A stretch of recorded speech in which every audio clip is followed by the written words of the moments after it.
How to use your textbooks or books. Well, textbooks are these items that resets general skills, and you can basically upload a new skill on your general if you use those books. Now, there are some tips how to use your textbook, and they're actually pretty important. So let's start. The first tip is only use it on golden generals, not on anything else. Because the only worthy generals in this game are mostly golden generals and also some purple generals. And especially the blue and green ones are they're really not worthy to change some skills. I mean, you won't use your blue or green general in something like Conquest Challenge, right? Because they're pretty weak. So at number 2, don't sell them, basically. Nothing more to say. Because books are really important, and also some golden generals have really pretty bad skills, or they lack some important skill. And if you use your books, you can boost your general even further, and they can really do some damage. For example, Plumber here, actually in the original, he doesn't have any cavalry attack boosting skill, but then I used books on him, and now he has precision strike, which is very important in this game. You basically add 20 additional damage for free, so don't sell them.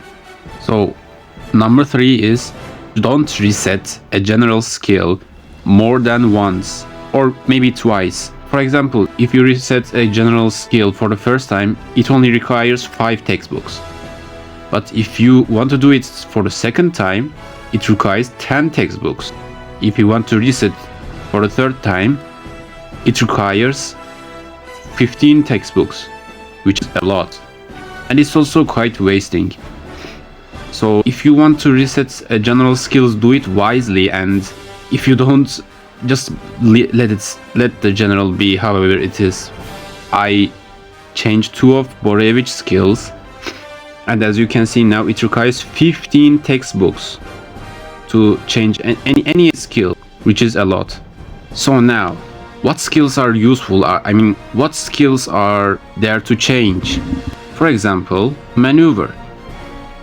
This is a very trash skill because you barely see any barriers in this game, and it's only a chance to ignore the effect, which is a percentage, and percentages in this game are pretty useless. For example, if you want to reset Stepanovich's maneuver skill, which is useless, you might wonder, okay, I want to change it, but which skills are the best to change, or which skills are best to get? So I made a list of 9 skills that are very useful and worthy to change. If you want to change a skill like maneuver, change it to these skills. Number 1, attack boosting skills like precision strike or assault or salvo or line of battle. These skills are the most important skill in this game, because who would like extra attack when using their generals? So they're basically free attack boosting skills. At number 2 is forced skill. Force skill in this game is actually pretty underrated, because if you use your force skill, it boosts your attack in forest, and also it increases the movement there. So you basically win 2 things by changing one skill, and it is worthy to change. At number 3 is another trained skill, which is plane. I'm not the biggest fan of plane skill since it doesn't boost any movement. You already can run through planes, but it boosts attacks, and there are a lot of planed terrains, and boosting attack is always good. So at number 4 is commander skills. Okay, commander skills are good, but not the best. I mean, as far as I know, in European War 6, commander skills boost both the generals and also the nearby units attack, which is insane. I mean, you already boost your own attack and also nearby units. That's really awesome. But in this game, it only boosts the nearby units, which is not useful. I mean, it's useful for infantry since you use a lot of militia and stuff, but for cavalry, meh. But you can still change it. It's pretty useful actually. The 5th skill that is worthy of changing is dogfight. Now, dogfight is very underrated in this game. Well, if you use the medal, oak leaf medal, there's a 35 chance to freeze the enemy when attacking for 2 rounds. This is really good. I mean, if you hit a general and it freezes for 2 rounds, you can basically do whatever you want in those 2 rounds.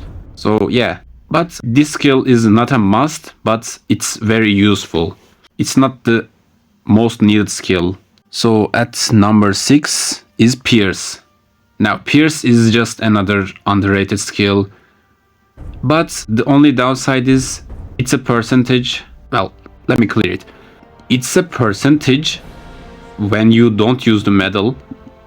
Like when you don't use the medal, there's a 55% possibility to boost your attack or ignore the enemy's defense, which is basically boosting your attack. But if you use the medal, like, come on, you have a 100% chance to boost your attack by 20, and you already have salvo, which means Ivanov here has 40 attack boosting, which is insane. But there's only one medal, so you can't make it for your all of your generals. But you must need to have a Pierce skill on one of your generals and use your assault medal. At number 8 is escort. Now, I'm not the biggest fan of defensive skills, but they are not the worst, I should say. It increases the ship defense in the nearby grids. It's basically like a commander skill, but it's defensive. So yeah, it's not that bad. I would advise you to put the escort skill on BT because he already has the counter-attack and alert skill, which is very defensive, and if you buy Hipper, he has all the attacking skills, so BT doesn't need one. The last skill is expert skill, but especially the artillery expert skill. Now, the expert skills, like for example, or the master one, infantry master, or cavalry expert, or artillery expert. Well, these skills seem like they're not that bad actually, but they actually boost your minimum attack when your general's HP is low. So they are not that useful, especially if you have healing items on your generals. But artillery expert is pretty useful because it boosts more combat effectiveness, whatever that is. Yeah, but it's not a must, it's optional. So yeah, if you like this video, don't forget to subscribe. And also which ideas do you want to see next in the next video? Tell me in the comments. Bye bye.